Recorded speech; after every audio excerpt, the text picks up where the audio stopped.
Hey. Hey, welcome to Two TERFs in a ute, except that we're not in a ute, we're on a ute. And we've got different shirts on so you can tell us apart. So I'm the TERF wearing the light coloured t-shirt and the TERF wearing the dark coloured t-shirt. So if you have to reference us at all, that's what you should do. Absolutely, because we're so alike, you won't be able to tell us apart. And otherwise. we did contemplate doing the whole Dr. Zeus TERF 1 and TERF 2 type thing, but then being gender critical lesbians, we would have spent 20 minutes deciding who was going to be TERF 1 and who was going to be TERF 2. So anyway, here we are, welcome. It's been a while since we've done two TERFs in a ute, but we're back. And yeah, we've got a little bit to talk about, haven't we, Tanya? A little bit. We've actually had quite a lot going on over the last 6 months or so. Probably starting with the election, which of course we all know about now, but just recapping, just for funsies. That's what we're here for. We're here for the funsies. Absolutely. Yeah. So what's your take on what's happened since the election and the new government and so on? Well, what's your favourite thing? My favourite thing? Well, it's a pretty funny old coalition, isn't it? It is. But it's probably just the best thing about it is it's not the old government. Absolutely, 100%. A welcome relief. To be honest, it's a welcome relief that there's a change, but it remains to be seen. So, and as we know, governments are temporary. So we'll see what this one does. It'll be interesting. I've certainly made some murmurs about some things that will work well in the gender critical world. One of them is the looking at the RSE, and the other one is the sports and the funding for sports who don't allow women only categories could be in jeopardy, and obviously we're all for women only categories. So yeah, absolutely. So it's good. So it's definitely an opportunity for some change. We have to make sure too that we do our job and we advocate for women, and we don't actually lose any ground, in other areas as well.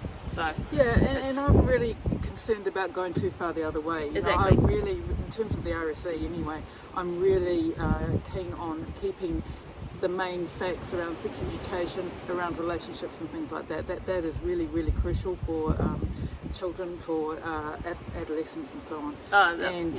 I'm really not interested in sort of pushing it too far so we lose everything around that. Oh, look, I agree. There's some really good content in the RSC on relationships, consent, obviously biological facts, if you remember what they are. It'd be great to make sure that stuff's retained. What we don't want to do is go from, inside out to someone like Family First, who probably sort of will talk around not having much in the way of sex education at all, where realistically information on contraception, sexual relationships, that kind of stuff, obviously being age appropriate, but we're keen to keep that kind of stuff in there. Absolutely. And so that's good. The sports stuff is probably less clear about what they want to do, but they're acknowledging that female sports something that has to be protected. So that's a win. Or it's at least a step in the right direction. Yeah.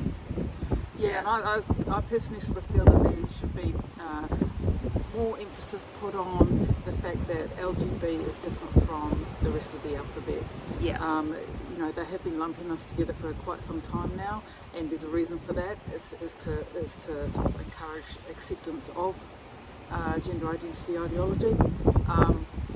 It really needs to be separated. That's something that concerns me quite a lot.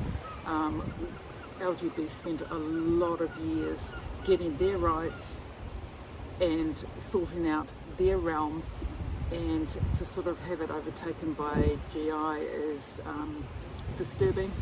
It is. It's been forced teaming. Yeah, absolutely. And the wonderful thing about the LGB community that was around when I was coming out as a lesbian is that it was so inclusive. It was lovely. It was accepting, and I feel that's been taken advantage of, and we're now in a situation where we're not accepted. Well, yeah, But- we're and- alienated from yeah. our own icons, we're alienated from our own community, we're alienated from each other. Yeah. So And yeah, so it'd be nice to get some of that back. It'd be nice to see not so much ideology within the public service as well. I think it's gone from being quite neutral, which is what it's supposed to be. You know, it's supposed to be a neutral service, and I think in the last 6 years it's gradually become not neutral, and that the ideology that is being pushed is very, very political. And I think some of the public servants may have got a wee bit of a surprise with the change of government, that actually their position is that they are neutral and they have to do their jobs, and it's not their place to be sort of commenting on what they think about the government in a public sphere. So it's going to be an interesting 3 years or longer, however long things take. Absolutely, yeah, absolutely. So, we had a great time last night. Yeah, Absolutely fantastic. we did. We were out with Graham Linen, who's over from the UK. We had a nice dinner with him, with a few other Speak Up for Women mainly, and it was great, wasn't it? He's a lovely guy. Very, very nice, very easy to talk to. Yeah. Very pleasant company, and yeah, it was a really good night, I thought. Yeah, and he's a really interesting guy to talk to. Yeah. Very genuine, gracious, kind, and actually, you know, really funny, which obviously is funny. And but effortlessly. Yeah. He wasn't on show. He wasn't No. performing for us. He was just being himself. And He it was. very enjoyable. yeah. Um, And we're filming this on the day of his Wellington event, which is interesting. It started off at a small venue, and everybody's favourite little angry Wellington, what would you call him, trans activist. oh, pest! I was going to say. Pest. Yeah. He kind of got, he's he who shall not be named. We won't give him, any credit. But he started his furious little letter writing, and so basically what's happened is a couple of venues have cancelled, and now it's at a much bigger venue with probably 3 times the number of people that were originally going to be there. It's and so yeah, apparently there are going to be some protesters there, but we'll see.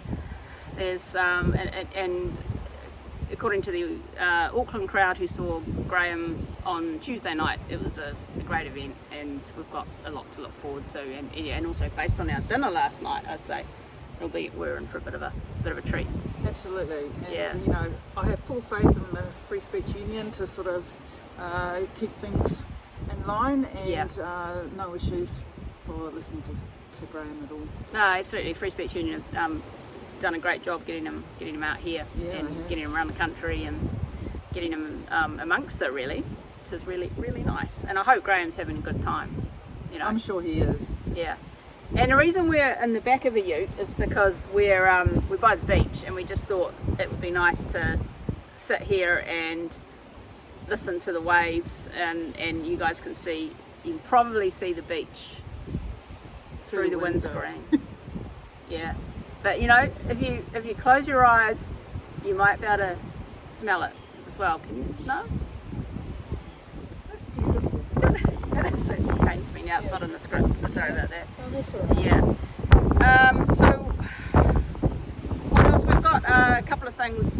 As most of you will know, I'm a spokeswoman for Speak Up for Women, as well as being half a TERF, or no, I'm a full no.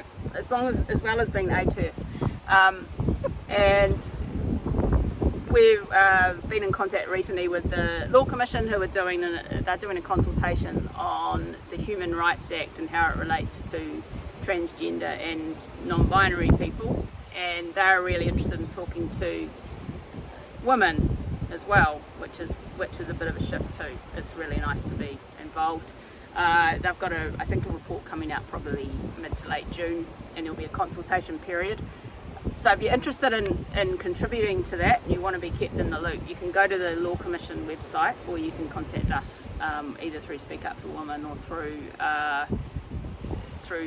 Two TERFs, and we'll put something at the bottom of the YouTube what's it thingy. for that. We've Yeah. got an email address. We've got, yeah. Have we? Oh, okay. Of course we have, because we got an email the other day. We did actually. Yeah. And I've sort of read through it, but Suzanne hasn't, but you'd like to read it out. Well, I'm assuming that it's safe to read. Absolutely. Yeah. There's no swearing. And I have been given a rough idea of what it says, but it's a letter. I think somebody has watched our thing in the past and decided that we might be in a position to give advice, which is kind of terrifying, to be honest, but here we go. Right. Yeah. Dump him. That's it. Hi, two TERFs. I have a question and would love some advice. I was out shopping for new togs the other day. Now, for everyone in New Zealand, you'll know what togs are. For our 2 listeners overseas, togs are a swimsuit. Yeah. I was out shopping for new togs the other day, and I was finding that the crotch areas were really quite baggy, with more material than I really needed. I was concerned about drag when I went swimming. So I asked the shop assistants about it, and I couldn't believe it when he said it was for body diversity and that I was a genocidal bigot for questioning it. I'm gutted, because I'm really not not that genocidal in real life. Well, that's a relief.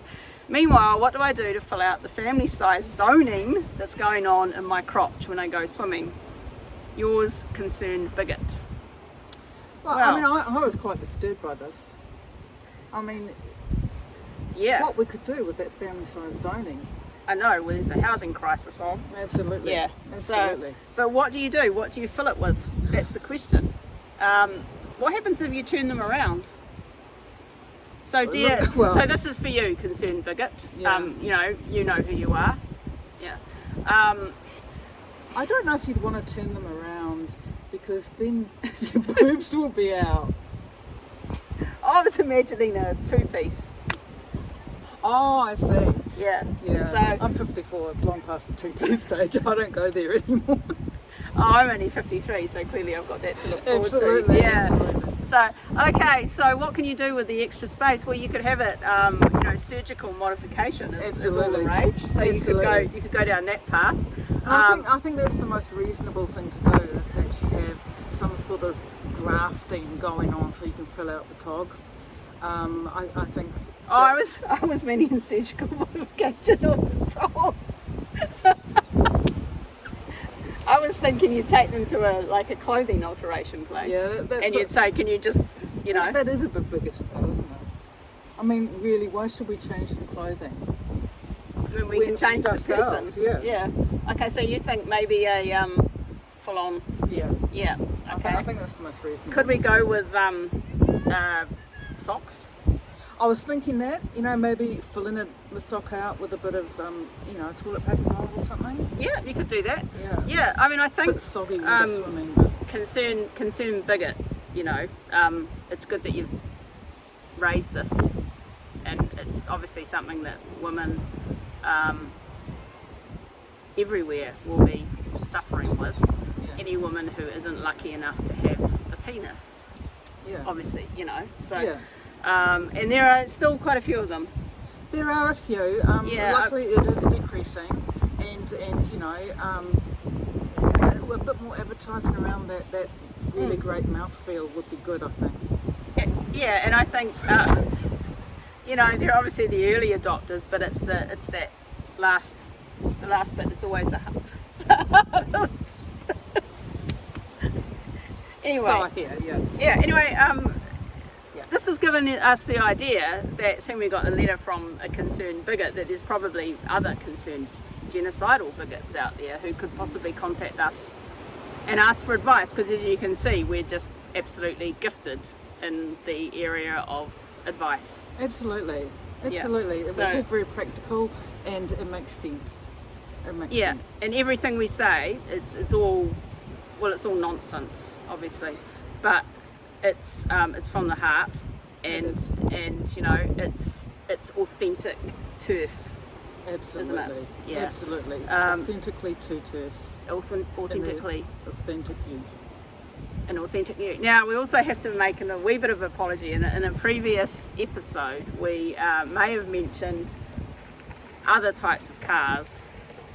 Slightly disparagingly, and not intentionally. Almost bigoted. Almost in a bigoted, fascist kind of way. We may have implied that a Mazda Demio, Beautiful cars. they are beautiful cars, are somehow inferior. And unfortunately, where we're sitting, we're being surrounded by cars, and some of them might be oh my Demios. God, they're all Mazda Demios. No, they're not. One of them is a Mazda, but not a Demio. Anyway, we'd just like to make an apology to everybody who might drive a Mazda Demio, and we're just really sorry, Yeah. aren't we? Yeah. Yeah. We don't want to cancel Demios. We really don't. No, we don't, and So anyway, we're probably rambling on a wee bit now, but we did get a wee bit distracted there by the number of cars that just went past. But anyway, so if you've got a Demio, you're valid, okay? So, And we're really sorry. and yeah, especially her. Yeah.